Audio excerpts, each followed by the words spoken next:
I'm always sick. I'm always out of milk. I can't do anything. All of this. What do you expect me to do? Fix it? I'm only 10. What do you do anything to work? I just want to be a doctor or anything to help my people like that. I'm sick.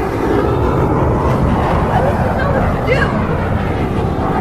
I get scared, but not really that much. I do anything for my people, but I don't know what to do. I'm just 10. I'm just 10. All of this, when I see it, I literally cry every day, saying to myself, why do we deserve this? What did we do to this? My family said they just hate us. They just don't like us because we are Muslim. Why does Muslims act for you like that?